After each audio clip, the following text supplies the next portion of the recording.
மகனுக்காகவும் இந்த மற்ற படத்தினருக்காகவும் அவங்களுடைய பிரார்த்தனைகள். நிகழ்ச்சியில் அடுத்து பேச வருபவர் சட்டத்தின் ஓட்டைகளை சாமானியனுக்கும் சொன்னவர். சட்டம் ஒரு இருட்டறை, சட்டப்படி குற்றம், சட்டம் ஒரு விளையாட்டு, நான் சிகப்பு மனிதன், நாளைய தீர்ப்பு, நீதி பிழைத்தது, நீதியின் மறுபக்கம், இப்படி மக்கள் பிரச்சனைகளை பெரிதும் பேசிய மாபெரும் புரட்சி இயக்குனர் S.A. சந்திரசேகர் அவர்களை பேச அழைக்கிறோம்.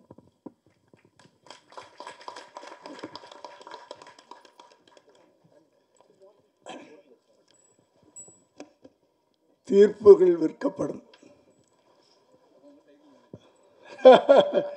சட்டம் ஒரு இருட்டறையா?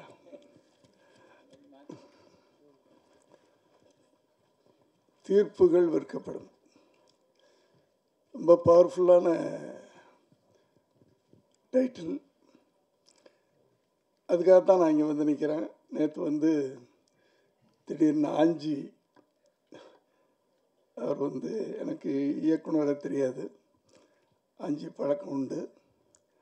அவர் வந்து கூப்பிட்ட உடனே அது என்ன லைன்னு கேட்டேன். டைரக்டர் தீரன் அவர்கள் ஒரு எழுச்சியான, அவருக்குள்ளே எதுமோ இருக்குது, ஒரு ஃபயர். எடுத்த உடனே ஒரு லவ் சப்ஜெக்ட் பண்ணிவிட்டு போகலாம், இல்லை சமூகத்துக்கு ஏதாவது சொல்லணும், அந்த ஒரு எண்ணம் அவர்கிட்ட இருந்ததை பார்த்துட்டு நான் கண்டிப்பாக வரேன் அப்படின்னு சொன்னேன். அதாவது தீர்ப்புகளை விற்காத, இதுவரை தீர்ப்பு சொன்ன ஒரு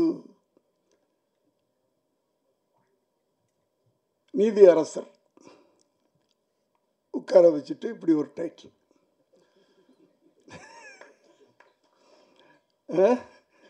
ஒரு கடமை தவறாத ஒரு போலீஸ் அதிகாரி, அம்மா திலகவதி IPS, அவங்கள வச்சுக்கிட்டு இப்படி ஒரு டைட்டில். ஆனால் அவங்க சொல்லிட்டாங்க இந்த டைட்டிலுக்காகவே தான் நாங்கள் படம் வாங்கணுன்ட்டு. ரொம்ப நன்றி. நெற்றிக்கண்ணை திறந்தாலும் குற்றம் குற்றமே, நக்கீரன்.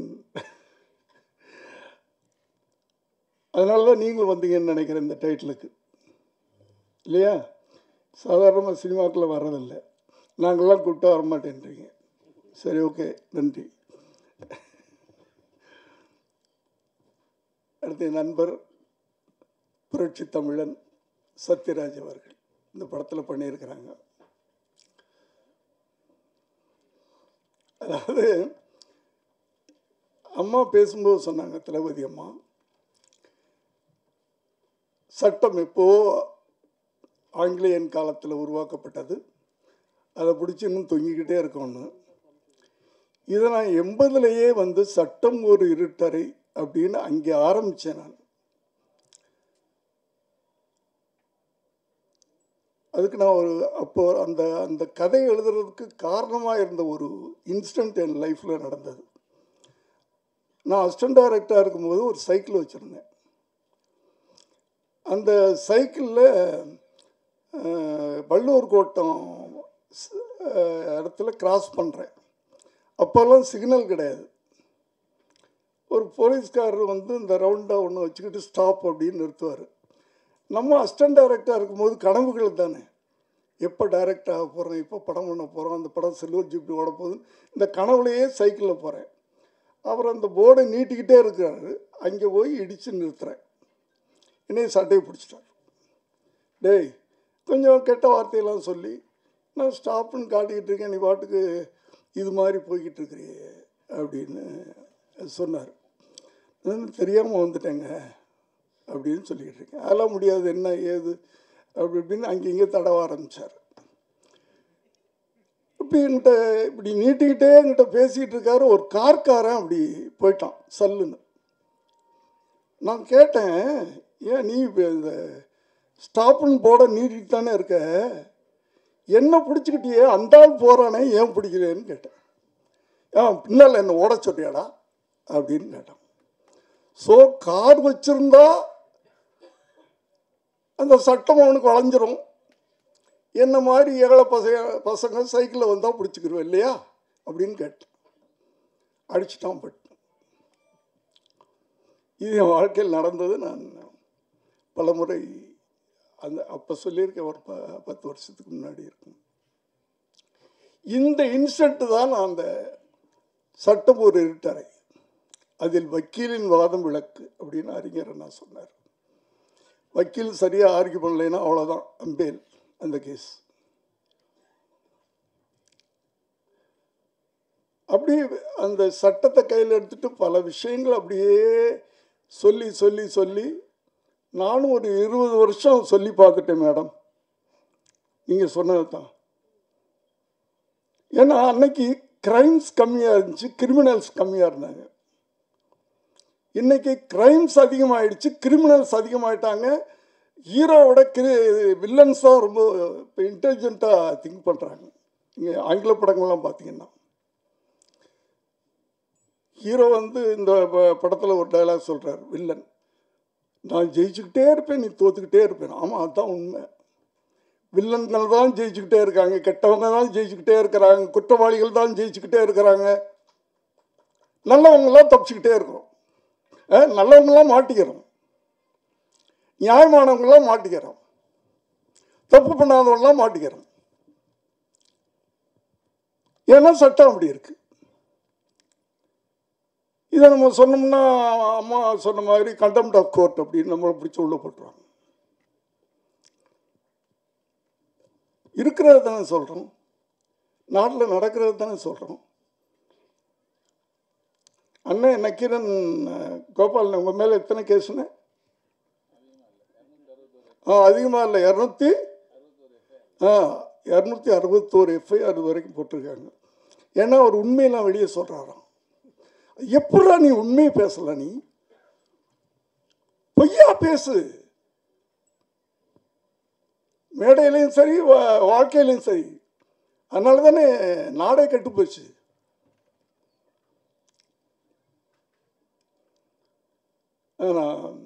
இந்த படத்துக்காக ட்ரைலர் பார்த்தோம். அண்ணன் நீங்கள் கதையை சொல்லிட்டீங்கன்னு நான் சொன்னேன், ட்ரைலர்லேயே கதை சொல்லிட்டேங்க.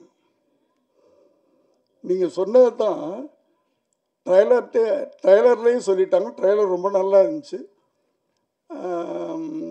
இயக்குனர் நல்லா எடுத்திருக்கிறாரு. அதனால தான் எடிட்டர் ரொம்ப அழகாக கட் பண்ணியிருக்காரு. அந்த கேமராமேன் நல்லா ஷார்ட்ஸ் எடுத்திருக்காங்க. அதனால் இந்த ட்ரைலர் பார்க்கும்போதே ஒரு மகளுக்கும் தகப்பனுக்கும் உண்டான அந்த பாசம், கடைசியில் சொல்கிறாள், டே என்ன இருந்தாலும் பாசம்தான்டா ஜெயிக்கும். கதை தெரிஞ்சு போச்சு இல்லை, ஆனால் பாசம்தான் ஜெயிக்கும். ஏன்னா படத்தில் நம்ம காட்டிக்கிட்டே வரும், 14 ரீல்னா 13 ரீல் வந்து வில்லன் ஜெயிச்சுக்கிட்டே வருவான். அந்த 14வது ரீலில் தான் நொக்கு நொக்கு நொக்காம ஹீரோ வில்லன். கடைசியில் தான் நாங்கள் ஜெயிப்போம். நல்லவர்கள் நிச்சயமாக, நல்லவர்கள் கடைசியில் ஜெயிப்போம். தீயவர்கள்லாம் ஜெயிக்கிற மாதிரி தெரியும், என்னமோ கடைசியில் மாட்டிக்கிறவானுங்க. இங்கே இன்னொன்று யாரோ பேசும்போது ஏதோ சொன்னாங்க, தனி மனிதன் சட்டத்தை கையில் எடுக்கக்கூடாது. அவங்க தான் சொன்னாங்க. இது என்னுடைய படங்கள்லையும் எனக்கு நிறைய விமர்சனங்கள், இதே விமர்சனங்கள் வரும். ஏன் சட்டத்தை கையில் எடுக்க விடுறீங்க? நீங்கள் கரெக்டாக தீர்ப்பு சொல்லிட்டீங்கன்னா, குற்றவாளிக்கு கரெக்டாக தண்டனை கொடுத்துட்டீங்கன்னா, நாங்கள் ஏன் கையில் எடுக்கிறோம் சட்டத்தை? இதுதானே இப்போ எல்லாரும் ஐயா நீதியரசர் மாதிரி அவர் மாதிரி பலர் இருக்காங்க நியாயமானவர்கள். ஆனால் ஒரு சிலர் வித்துக்கிட்டு தானே இருக்காங்க. கேள்விப்படுறோம், பத்திரிகையில் படிக்கிறோம், அப்படித்தானே இருக்குது. அந்த ஒரு சிலரால் டோட்டல் நீதித்துறைக்கே தப்பாயிடுதில்ல. அப்படி தவறான ஒரு நீதி கிடைக்கும் போது பாதிக்கப்பட்டவர்களுக்கு கோபம் வருமா வராதா? மேடம் சொல்லுங்க மேடம். வரும்ல மேடம், இயற்கை தானே. இயற்கை தானே. பாருங்க, ஒரு போலீஸ் அதிகாரியே ஒத்துக்கிட்டாங்க. இதைத்தான் இல்லை சத்யராஜ் சார் பண்ணியிருக்காருன்னு நான் நினைக்கிறேன். அவருக்கு எந்த கேரக்டர் கொடுத்தாலும் எனக்கு சத்யராஜ் சார் 2 படம் பண்ணியிருக்கிறார். முதல்ல வில்லனா நான் சிகப்பு மனிதன், அதில் வில்லனாவும் அசத்தினார். சட்டப்படி குற்றம், இதே ஆஞ்சி தான் கேமரா. அவர் விளையாடுவார் கேமராலப்பா. இந்த கேமரா வச்சுட்டு அதுவும் அந்த அப்போல்லாம் 435 இல்லையா, அந்த வெயிட்டை தூக்கிட்டு விளையாடுவார் கேமராவில். அதனால் ஒரு புது இயக்குனருக்கு நல்ல ஒளிப்பதிவாளர் கிடைச்சிருக்கிறார். அது ஒரு ஸ்ட்ரென்த். அது டைரக்டர் என்ன நினைக்கிறோமோ அதை விஷுவலாக எடுத்து காட்டுறதுன்றது உங்கள் கையில் தான் இருக்குது. இல்லைன்னா வேலைக்கு ஆகாது. அதனால் சத்யராஜ் சார் நல்லா நடிக்கிறாரு, சிறப்பாக நடிக்கிறாரு அப்படின்றது இளையராஜா நல்லா டியூன் போடுறாரு, நல்ல மியூசிக் போடுறாரு அப்படின்னு சொல்கிற மாதிரி ஆகிடும். அவருக்கு நான் சர்டிஃபிகேட் கொடுக்க முடியாது. அடுத்து இயக்குனர் சார். நான் என்னுடைய இனம், என்னுடைய ஜாதி, அதான் முதல்ல சொல்லிட்டேன். முதல் படமே ஒரு சோஷியல் கான்சியஸோட, சமூக உணர்வோட ஒரு படம் நீங்கள் ஆரம்பிச்சிருக்கிறீங்க. என்ன கூட அப்போ தான் சொல்லிக்கிட்டு இருந்தாங்க அந்த காலத்தில், எடுத்த உடனே சட்டம் ஒரு இருட்டறைன்னு என்ன பண்ணுறேன். ஆமையா, எனக்கு வாழ்க்கையில் அப்படி தான் ஏன் நடந்துச்சு 2-3 விஷயம். அதனால தான் நான் பாதிக்கப்பட்டேன். நான் பாதிக்கப்பட்டவங்களாம் கோபம் வரும்ல, தான் அவங்களே சொல்லிட்டாங்க. அந்த கோபத்தில் எடுத்த படம் தான் அது. ஸோ தீரன் அவர்களுக்கு ஏதோ கோபம் வந்திருக்குன்னு நினைக்கிறேன். ஏதோ ஒரு விஷயத்தில் அவர் வாழ்க்கையில் நடக்கலைனாலும் நாட்டில் நடக்கிறதெல்லாம் பார்த்துட்டு கோவப்பட்டிருக்கலாம். தவறு நடக்கும் போது கோவப்படு, இதுவும் சேகுவாரா சொல்லியிருக்காருன்னு நினைக்கிறேன். கரெக்டா? அவர் தானே சொல்லியிருக்காரு. அப்படி தவறு நடக்கும்போது கோவப்படலைன்னா நம்ம மனுஷனே இல்லை. அந்த கோபத்தில் ஏதோ நம்ம பண்ணிடுறோம். அதுதான் இங்கே நடந்திருக்கிறது. தீர்ப்புகள் விற்கப்பட்டதால் அந்த தீர்ப்பை கதாநாயகன் கொடுக்கிறார். இதுதான் மேட்ரு. ஒரு நல்ல சமூக உணர்வோடு ஒரு படம் இருக்காரு. அந்த சமூக உணர்வை ஜனங்கள்கிட்ட கொண்டு போய் சேர்க்கணும்ல. அதுக்கு ஒரு கமர்ஷியல் ஹீரோ போட்டால் போகாது. சமூக உணர்வு உள்ள, சமூகத்தின் மீது அக்கறையுள்ள ஒரு தமிழன் வேண்டும். எல்லாரும் சொன்னா கேட்க மாட்டாங்க.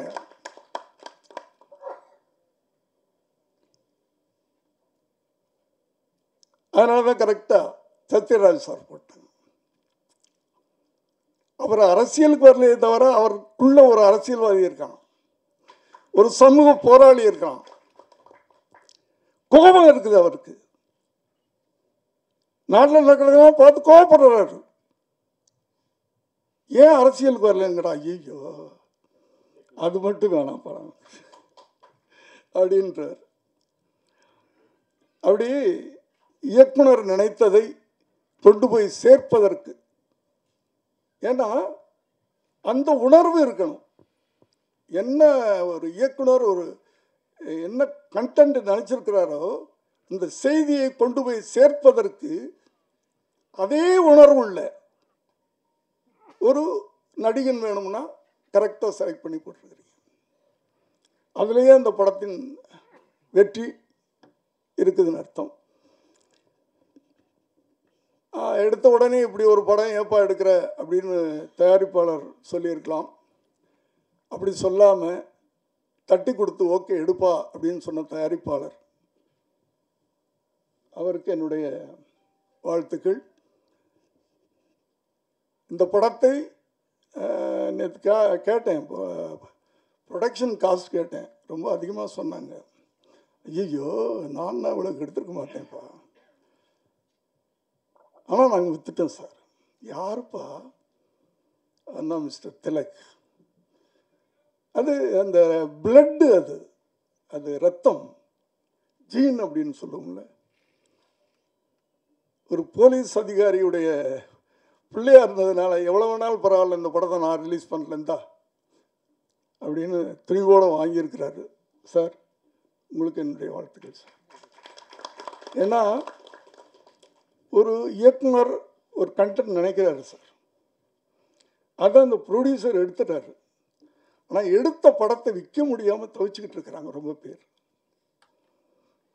நீங்கள் தோள் கொடுத்துருக்குறீங்க, அது நல்ல விஷயத்துக்கு, நல்ல ஒரு இதுக்கு. ஆகவே இன்னொரு விஷயம் சார், உங்களை பற்றி நான் எனக்கு தாய் மேலே ரொம்ப, தாய் தான் நான் தெய்வம்னு நினைப்பேன். நான் கோயிலுக்கு போகிறதில்லை, கடவுளை கும்பிட்றதில்லை. ஏன்னா என் வாழ்க்கையில் நடந்த ஒரு இன்சிடெண்ட்டு, எனக்கு சின்ன வயசுலேருந்து அம்மா தான்.